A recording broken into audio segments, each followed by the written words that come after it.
छत्तीसगढ़ में मिशन 2023 की तैयारी अगर शुरू हो गई है, इसको आपको समझना है तो आपको मैं एक भीड़ दिखाता हूं, इससे आपको समझ में आ जाएगा कि छत्तीसगढ़ में चुनावी माहौल शुरू हो गया है।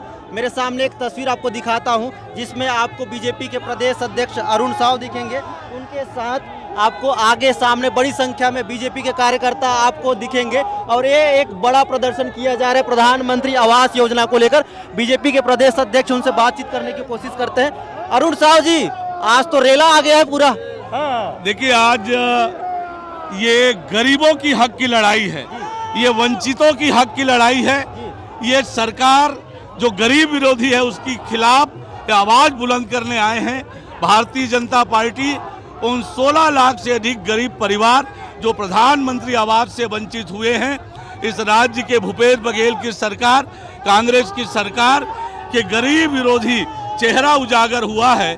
आज हक की लड़ाई लड़ने के लिए आए हैं। अरुण साव जी, मैं आपका भाषण सुन रहा था, आपने एक बड़ी घोषणा कर दी है कि मुख्यमंत्री निवास में मुख्यमंत्री कदम रखने से पहले पीएम आवास योजना का जो दस्तखत फाइल है उस पर दस्तखत करेंगे।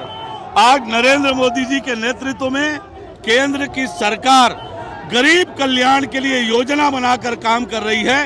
गरीबों के प्रति हमारी जवाबदारी है और इसलिए राज्य की ये जो अन्यायी अत्याचारी गरीब विरोधी सरकार है उससे जनता को उनका हक दिलाने का काम हम करेंगे।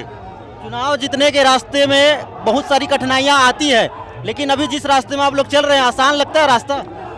देखिए, आज छत्तीसगढ़ का हर वर्ग राज्य की कांग्रेस सरकार से नाराज है। हर वर्ग को ठगने का, धोखा देने का काम भूपेश बघेल की सरकार ने किया है और आज छत्तीसगढ़ में परिवर्तन की हवा बह रही है। इस अन्यायी अत्याचारी सरकार से राज्य की जनता मुक्ति चाहती है और हम जनता का आवाज बनकर उनके लिए काम कर रहे हैं।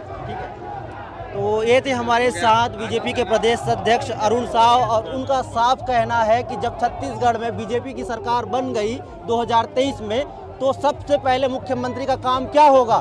सबसे पहले मुख्यमंत्री का काम ये होगा कि वो पीएम आवास योजना की जो फाइल है उस पर दस्तखत करेंगे। उसके बाद मुख्यमंत्री निवास में वो कदम रखेंगे। तो ये मान लीजिए कि बीजेपी का 2023 विधानसभा चुनाव में अगर कोई बड़ा मुद्दा है तो वो पीएम आवास योजना है। इसी मुद्दे से बीजेपी चुनाव में उतर रही है और आज चुनाव में उतरने के बाद जो भीड़ देखने को मिल रही है, जो रेला देखने को मिल रहा है, तो ये वाकई ये समझ में आता है कि छत्तीसगढ़ में पूरी तरीके से बीजेपी कमर कस चुकी है और कांग्रेस सरकार से लड़ने के लिए तैयार है।